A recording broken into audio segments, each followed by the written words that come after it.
for most of you. One thing that I have really enjoyed, this is my third year chairing the Awards of Excellence Committee, as Tim mentioned, was the breadth and the depth of initiatives and projects that I get to see as part of the awards committee. What I find is that many universities are doing absolutely fantastic work. I still remember actually when Rebecca presented, this is a couple of years ago, she had an image that has stuck with me literally for the last 4 or 5 years about silo busting, and how as a university, in order to bring people together from across the community to create change, you have to break down silos. And she had this great little graphic of people walking up and out of their silos and kind of joining together. And I feel that that's what the Awards of Excellence often is able to do. Up in Alaska, obviously, we are a large state, a much smaller community than many other probably joining us here today.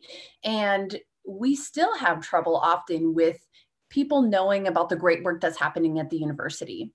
And I find that the university, as both Rachel and Rebecca have mentioned, brings a lot to the table. We're often a convener. We bring a lot of great research. And I say one of our greatest assets is student and talent and workforce development.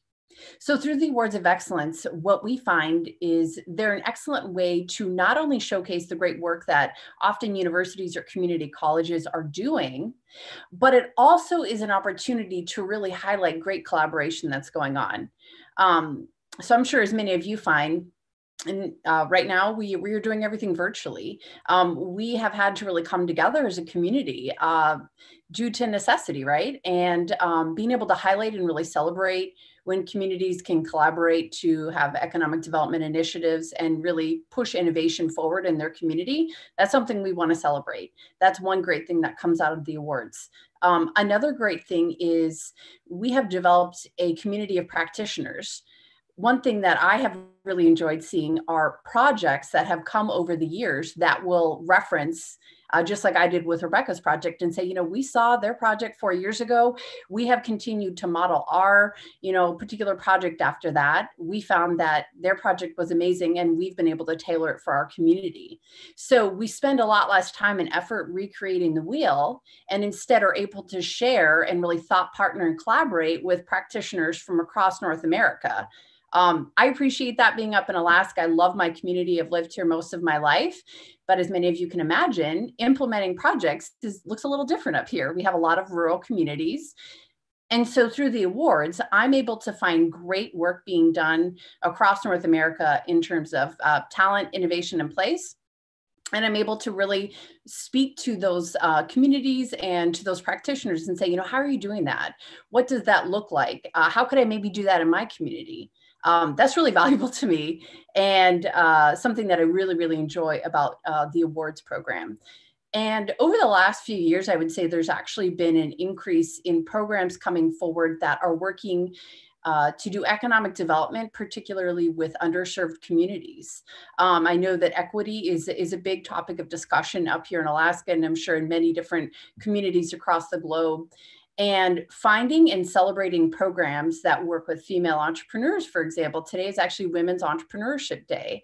Finding and celebrating programs like that and helping to drive forward innovation and entrepreneurship in their communities and really celebrating what that looks like is, I would say, a large part of what makes the Awards of Excellence not only exciting, but it's incredibly educational, and it helps us continue to all move forward together by really working across community.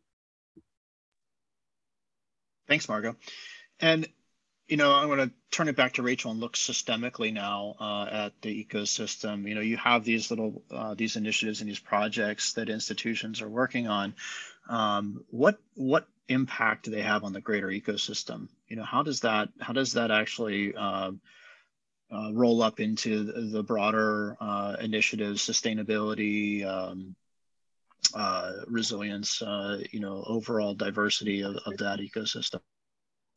Yeah, I think there's a couple of different ways of looking at it. One, if you go back to the different roles that need to be filled for a successful ecosystem, universities actually have a lot of capacity to take on efforts that other places don't, particularly I think in the types of communities that Rebecca and Margot are in, where maybe, there aren't as many different types of organizations around, because these universities have a commitment and a mission around community engagement. I think that gives them both the motivation and the capacity to do things that aren't necessarily focused on more traditional academic enterprise work or research enterprise work, but really are geared towards growth in the community itself that doesn't necessarily impact the university. And so I think as universities see themselves as part of these ecosystems, they're able to take on more of these roles as they see gaps in their region. And that can be anything from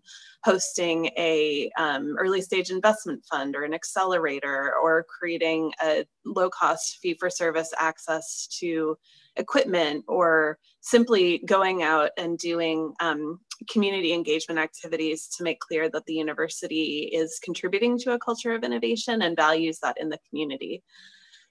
Looking at it from the DEI lens, we really try to center the people in a lot of our sense of what the ecosystem is, and understand what people need in order to be successful inventors and innovators. And a lot of people need things that happen before they self-identify in that space. So, they need someone when they're young to show them that this is a legitimate pathway for them, or to be a role model, or to encourage them, or to provide higher education level classes around both entrepreneurship and engineering design and things like that. And the people who need those the most are the ones who are coming from backgrounds where they don't see it in their communities.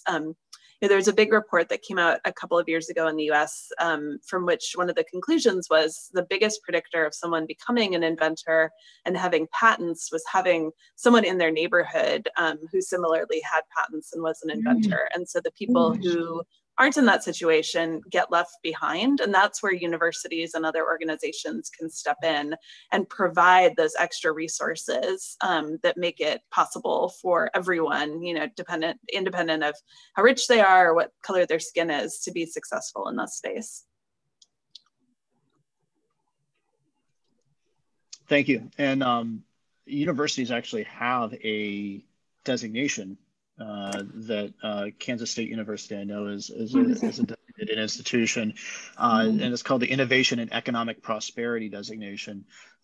So I was hoping that Rebecca, since K-State is a IEP designated institution, could you talk a little bit about what that means and maybe what that process is?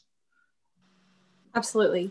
So the Innovation and Economic Prosperity Designation, which is one that an institution can achieve through the University Economic Development Association, it's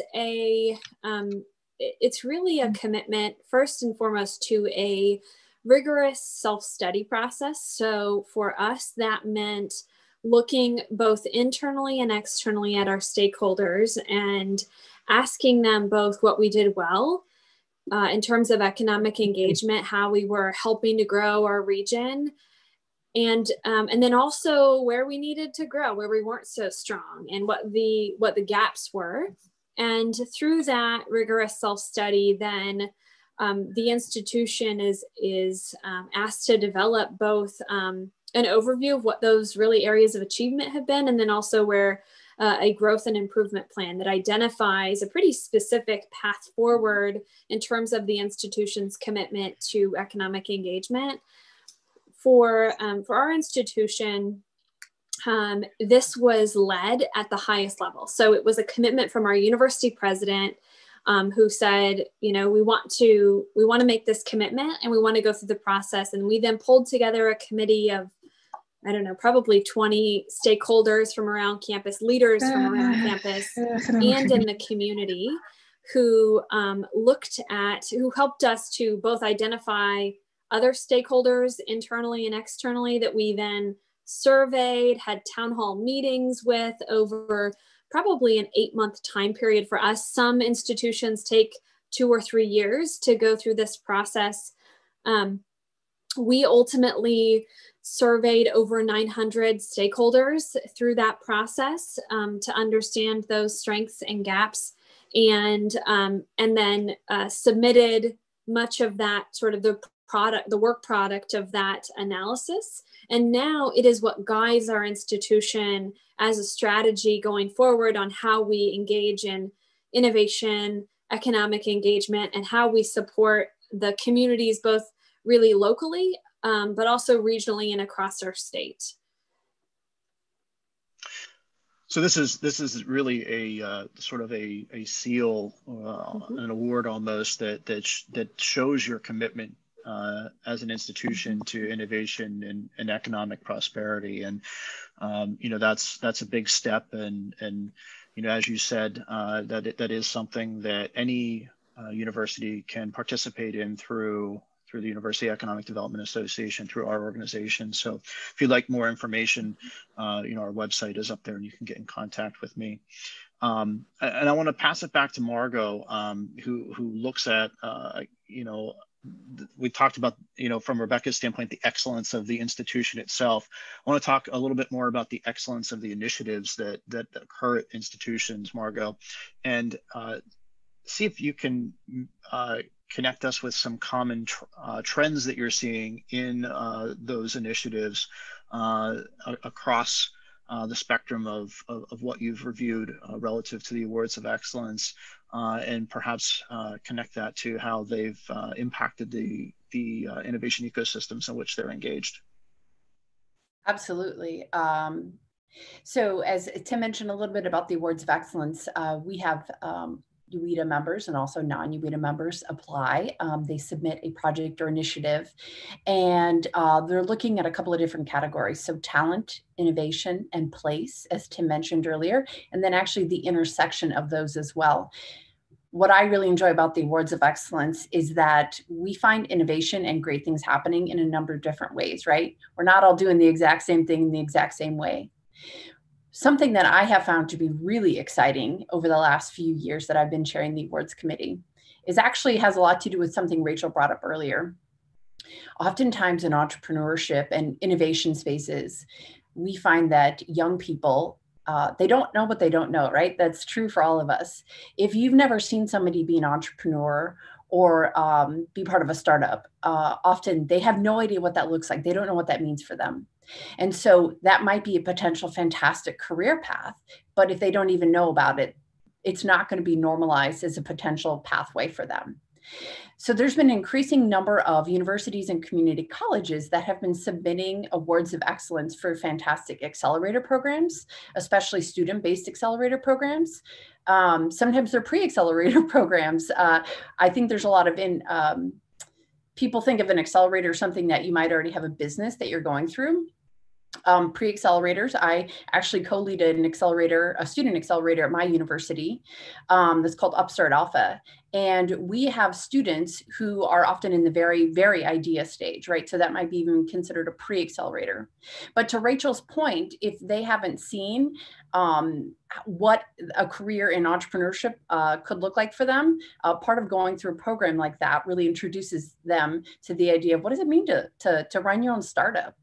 A number of universities also have, in addition to accelerator programs, they have incubators, they have co-working spaces. What I love about a lot of those initiatives is it's not just the university doing it, right? They often bring in venture capital, they bring in angel investors, they bring in startups from the community. They may have traditional firms that are coming together to work with students and researchers, and sometimes it's on campus, sometimes it's off. But again, they're bringing together a network to really help grow the innovation ecosystem. It's not the university saying we're doing it all by ourselves, right? They're bringing people together. They're acting as that convener. Sometimes that's a physical location, and sometimes it's connecting the networks so that students or researchers and staff at the university can connect with entrepreneurs in the community doing a lot of great work. So I would say that increasingly there are a number of initiatives that not only focus on the accelerators and incubators, but also workforce development programs that have to look a little bit different. This past year, there were a number of people talking about how do we help those in our community who've been laid off due to COVID reskill, particularly if it's not safe to work in person right now. What does that look like for our community? How do we help people have good paying jobs so that they can stay in our community? What is retooling or reskilling? What does that look like moving forward? So that we have a number of initiatives. That maybe wasn't what talent or workforce development looked like a couple of years ago, but it's what it looks like now. That's what's great about the awards. You see people who've been doing fantastic work, and often you're like, oh, wow, I was just thinking about that. I was just talking about that. Now somebody's out there doing it. I want to hear more. So increasingly, we find that in addition to kind of innovation and talent, we also find communities who have done a lot to really invest in communities that maybe have been left behind by other great economic development advances in the area. We call it placemaking in economic development, right? And I particularly enjoy seeing those because they're often in communities that maybe were left behind when other cities around them continue to grow and boom. And so reinvesting in communities through placemaking, we also have a number of initiatives that are doing that in a really different way. Again, this year in particular with COVID, people are doing economic development and engagement activities in a very different way. And it's wonderful to get to see how they are innovative in continuing to help grow their community.